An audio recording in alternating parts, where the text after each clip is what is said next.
to this week's episode of the Rangeless Travel Podcast.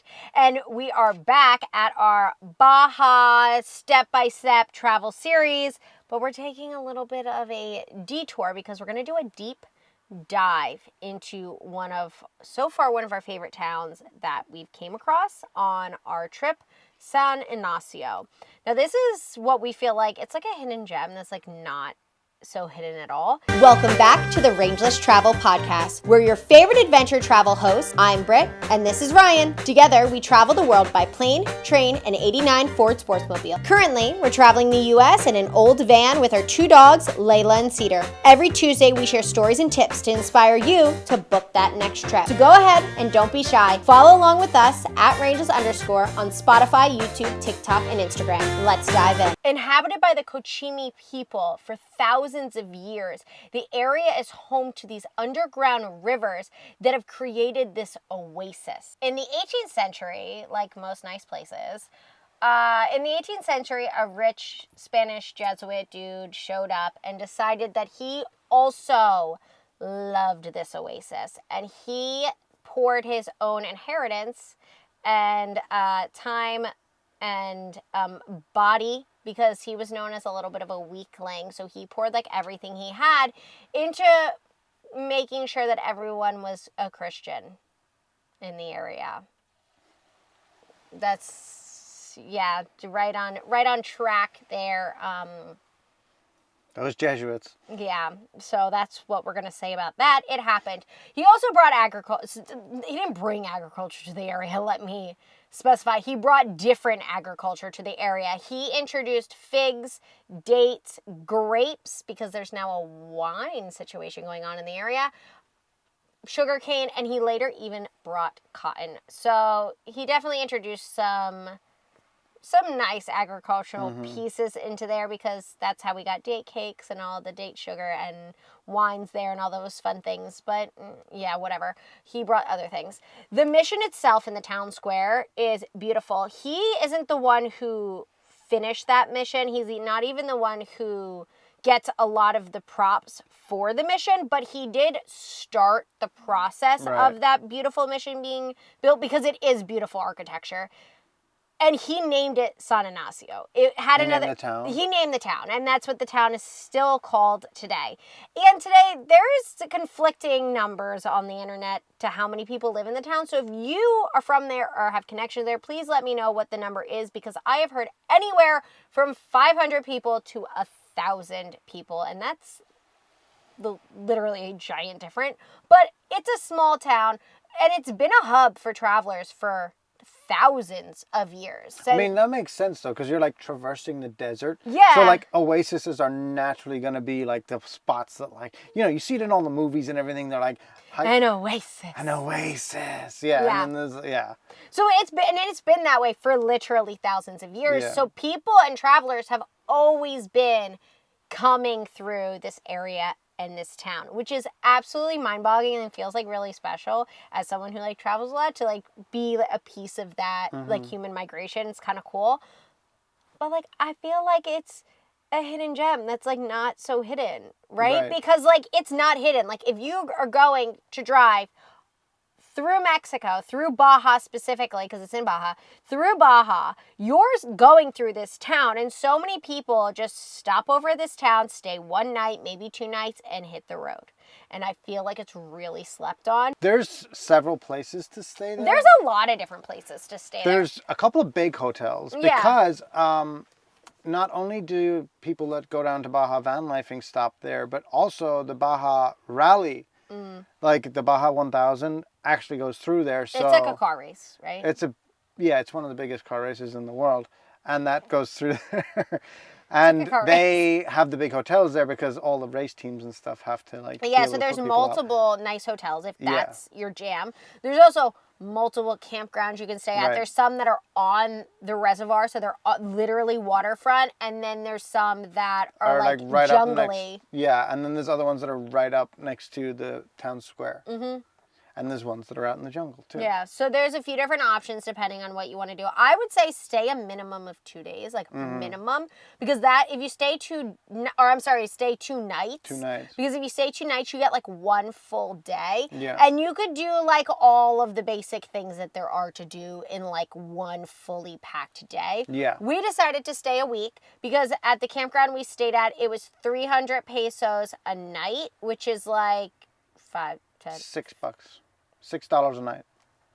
No. 300. 300 pesos. 100 pesos is like $5. It's like $15 15. a night. I carried. Yeah, I was like, no, that's not right. It was like $15 a night. Or you could stay 6 nights, get 1 night free. So we're like, you know what? We're just going to stay a week because it was like the perfect size town to have enough things to enjoy, but also have enough like down relaxing time that not like every second of every day needs to be filled with something, right, or you're missing out. Yeah, right? because it's not like there's a million and one things to do. No. Yeah, so there's a few things to do, and the rest of the time you can just enjoy being in this desert oasis, which is like incredible, really. It really is really relaxing and soothing to be there. We stayed at Paraíso Missional campground. That was the name of it. I was like sitting here trying to think of the name of it, and I'm like, it looks like Parasail. But like, I know that's not the name of it. Yeah, it's a little bit of a tongue twister. And it's only about a 2-minute walk to the middle of the square. Which is one of the things we really liked about it, because we were had the freedom for like one of us to walk into town or one of us to take the motorbike, or like it just allowed it for a lot of freedom. Now, that we stayed at, the what is it called? The Paraíso Missional. Yeah, that campground that we stayed at is, I feel like, mentioned on like every blog, every vlogger, every van lifer. A lot of people stay there, so it does fill up. Yeah, I guess it gets busy. But like every morning it clears out, so like I wouldn't worry about it too much. And there's other ones. This one though is known for having like the nicest bathrooms. And the bathrooms are nice. It also has hot water showers, which can be a luxury in Baja, and showers are far and few between, which was beautiful. We also liked that it had a dishwashing station, and we moved our van to get in like right by the dishwashing station so we could take our dishes over. Outside and just wash them in the sink there and not have to worry about emptying our tank. Yeah. But I mean, that being said, they also have water fill there. You can fill up your tank. But they just have a bigger sink. We have a small sink, so it was kind of nice to just be able to kind of spread it out and like have some more room to like move around and be able to do the dishes. So like I highly recommend. And be able to scrub them real good and not have to worry about running out of water. So it was nice. Everything got like a deep clean while we were there. It was nice to have. Yeah. And the showers were beautiful. They really were. I loved them. I had to shower every day. There is, the dump is a little bit extra money. I think it was 200 pesos or It was 150 pesos for the dump, and then $100 for a bundle of firewood. But if you have your own firewood, then like you don't have to buy they'll give you theirs. a fire ring for free. Yeah. So no big deal. No big deal. It's big rig friendly, and there is spaces with hookups, but they are limited. So the big rig spaces are limited, and so are the spaces with hookups. But other than that, it's great. We loved it. There's other camps within 5 minutes of there. One of them was Camping Ecotours Las Patates, which we'll go into a little bit later because we did go down there. Yeah, we went down there. It was actually really fun. Why don't we just do it now? Okay. Yeah, so... We made friends in the campground. We made friends at the campground, yeah. And got invited to go kayaking. Right. And we were like, yes, absolutely. Where are you going kayaking? And our friends were like, oh, well, we went on a walk earlier today, and we walked by another campground, and he was like, oh, do you, like someone inside was like, oh, do you want some dates? And they were like, oh, yeah, we want some dates. Spoiler alert, that man became our friend. His name is Angel. He is so accommodating, so friendly, so nice. We love him. So they go in and they're like, oh, yeah, we want some dates. Like, we were looking for some. And he was like, oh, yeah, hold on, we'll get you some. And literally one of the other guys there climbs up a tree and cuts them out of the tree. And they're like, all right, like, you have to lay them out in the sun for a few days. Come down with this huge bundle of dates. Like, lay them out in the sun for a few days and then, like, wash them and eat them. They're really good. And he's like, oh, my gosh, like, that's amazing. Then our friend Angel goes to our friends from the campground and goes, I'm going to go paddle down the river. It's a reservoir, but I'm going to paddle down the river. If you guys, want to come paddle with me, like, you can invite your friends, like, invite, whoever you want. So they're like, okay. So they get back to the campground where we meet them, because I'm walking the dogs around, and they're like, oh, come here. Like, yeah, we have all these dates. And they're like, wow. They're like, you want some? I was like, yeah, I want some dates. So they gave us some dates, and we're like, oh, we're going to go kayaking later. Do you want to come? And I'm like, hold on, let me ask my partner. So I go back in the van, and I'm like, Ryan, do you want to go kayaking? And he was like, wait, yes. And I was like, okay, perfect, because I want to go kayaking. So I go back to them. I was like, yeah, we're going to join you. What time? And they're like 2:30. We're like, perfect. So we get all, sunscreened up and ride our bikes down. And we're introduced to Angel and load up the kayaks, go all the way down. It's like 2 kilometers down. From where we were staying, yeah. Yeah, on the kayaks. It's like a waterway. Oh, sorry. Yeah. I was confused. No, it's like a 2 kilometer paddle in the water. Right, Yeah. the length of the reservoir. Yeah. Right. You can paddle all the way down, and then we get to the end, and he's like, oh, do you guys want to go see the spring? And it's one of the springs that feeds the town. So we get out, there's like an old aqueduct there. Yeah, there was a couple of crosses there. There was crosses too, and someone was like, oh, what are the crosses for? And he goes, oh, well, a couple years ago, 2019, a couple guys came out and didn't come back. And we were like, well, what happened? He goes, oh, it's just a story. And we're like, Angel, what happened? I need to know. So Angel's like, yeah, so they were messing around or whatever, and the one guy, they're only 24 too, so they were young, jumped into the river, and his friend was like, don't do that. This is how the story goes. And he jumped in the river and he didn't come out. And then story goes that then the second guy jumped in the river looking for his friend. He never came out. And the legend has it that there's a giant snake with those like a bearded dragon has those fans around their head, that with feathers, that lives in the lake, and it ate them. Angel said it was just a story, though it wasn't real. But 2 people did go missing.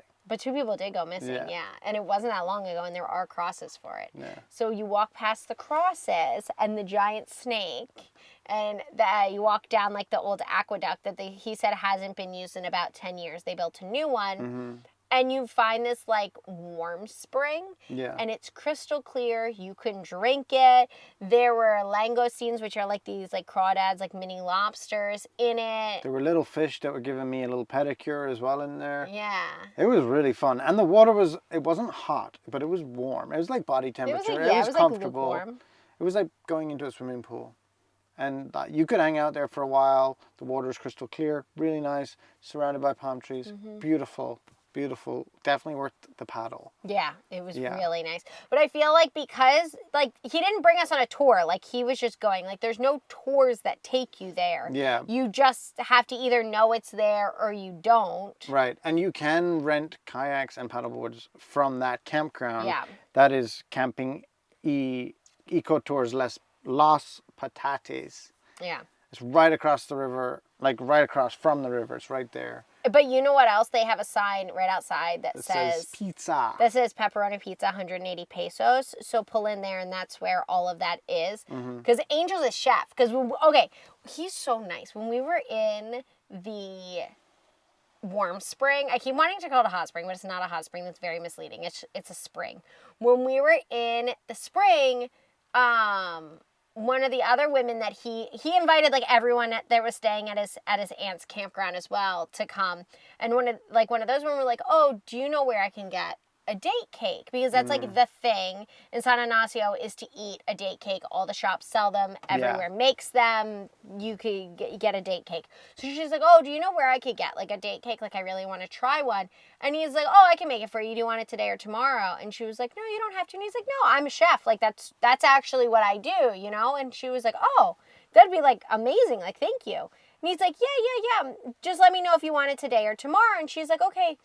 Wait, could you make it gluten-free? And he's like, and you can see him thinking, and I know he's like, can I get gluten-free flour anywhere? I don't know where I can find gluten-free flour. She's like, I have gluten-free flour. And he's like, oh yeah, do you need like no eggs, no milk?